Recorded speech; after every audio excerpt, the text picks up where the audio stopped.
रतन टाटा की विरासत प्रेरणा का एक प्रकाश। रतन टाटा इंटेग्रिटी, विजन और इम्पैक्टफुल लीडरशिप के साथ जुड़ा हुआ नाम है। उनका सफर शुरुआती दिनों से लेकर टाटा ग्रुप को लीड करने तक लाखों लोगों को इंस्पायर करता है। टाटा की जिंदगी हमें सिखाती है कड़ी मेहनत, लगन और कुछ अलग कर दिखाने की चाहत की इंपॉर्टेंस।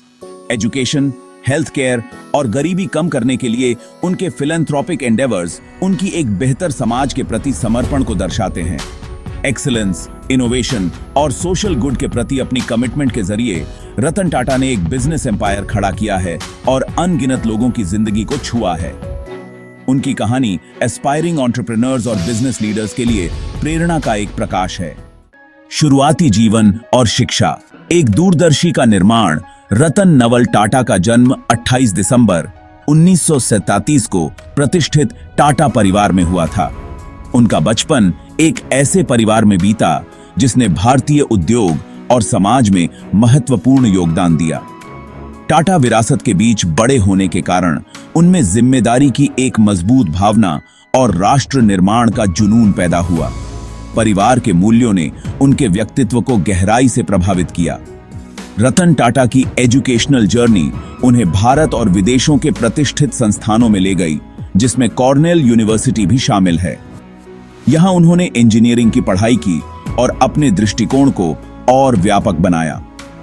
कॉर्नेल के बाद वह 1961 में टाटा ग्रुप में शामिल हो गए और जमशेदपुर में टाटा स्टील के शॉप फ्लोर से शुरुआत की। यहां उन्होंने ग्राउंड लेवल पर काम करने का अनुभव प्राप्त किया। इस एक्सपीरियंस ने उन्हें ग्रुप के ऑपरेशंस और वर्कफोर्स के साथ कनेक्ट होने के महत्व की गहरी समझ दी। उन्होंने सीखा कि एक लीडर को अपने कर्मचारियों के साथ कैसे जुड़ना चाहिए।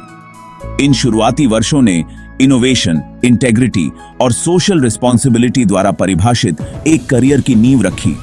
उन्होंने अपने कार्यों में हमेशा समाज के प्रति अपनी जिम्मेदारी को प्राथमिकता दी। टाटा ग्रुप नेतृत्व और विकास की यात्रा एक ऐसी यात्रा जिसने न केवल कंपनी को बल्कि पूरे उद्योग को प्रभावित किया। टाटा ग्रुप में रतन टाटा का उत्थान उनकी कड़ी मेहनत और समर्पण का परिणाम था। स्ट्रैटेजिक ब्रिलियंस और ग्लोबल बिजनेस लैंडस्केप की गहरी समझ से चिह्नित था, जिसने उन्हें एक अद्वितीय नेता बनाया। उन्होंने 1981 में टाटा इंडस्ट्रीज के चेयरमैन का पदभार संभाला, जिसने समूह के लिए एक नए युग की शुरुआत की। यह एक महत्वपूर्ण मोड़ था। उनके नेतृत्व में टाटा समूह ने सिग्निफिकेंट ट्रांसफॉर्मेशन और ग्रोथ देखी और ग्लोबली एक्सपैंड हुआ। उन्होंने नए बाजारों में प्रवेश किया। उन्होंने अपनी टीम को एम्पावर्ड बनाया और क्रिएटिविटी और एक्सीलेंस की कल्चर को बढ़ावा दिया। उनकी टीम ने नए विचारों को अपनाया। 1900 से 2000 चेयरमैन के रूप में रतन टाटा के कार्यकाल में समूह के राजस्व में 40 गुना से ज्यादा और उसके लाभ में 50 गुना से ज्यादा की वृद्धि हुई। यह एक असाधारण उपलब्धि थी। यह ग्रोथ उनके विजनरी लीडरशिप और समूह के मूल मूल्यों के प्रति उनकी प्रतिबद्धता का प्रमाण थी। उनकी दृष्टि ने कंपनी को नई दिशा दी। बदलते ग्लोबल डायनेमिक्स के साथ अडेप्ट करने की उनकी क्षमता ने टाटा समूह को नई ऊंचाइयों तक पहुंचाया। उन्होंने हमेशा भविष्य की ओर देखा। नवाचार और विस्तार। वैश्विक मंच पर आगे बढ़ना रतन टाटा इनोवेशन की शक्ति में विश्वास रखते थे, जो ग्रोथ को आगे बढ़ाता है और एक सकारात्मक प्रभाव डालता है। उनके विचारों ने न केवल कंपनी को बल्कि समाज को भी लाभान्वित किया। उनके नेतृत्व में टाटा समूह ने रिसर्च एंड डेवलपमेंट में महत्वपूर्ण प्रगति की। उन्होंने कटिंग एज टेक्नोलॉजी और सस्टेनेबल प्रैक्टिसेस को अपनाया। 2008 में टाटा नानो का लॉन्च एक रेवोल्यूशनरी कॉन्सेप्ट था, जिसका उद्देश्य भारत में आम जनता को अफोर्डेबल ट्रांसपोर्टेशन प्रदान करना था। यह इनोवेशन का एक उत्कृष्ट उदाहरण था।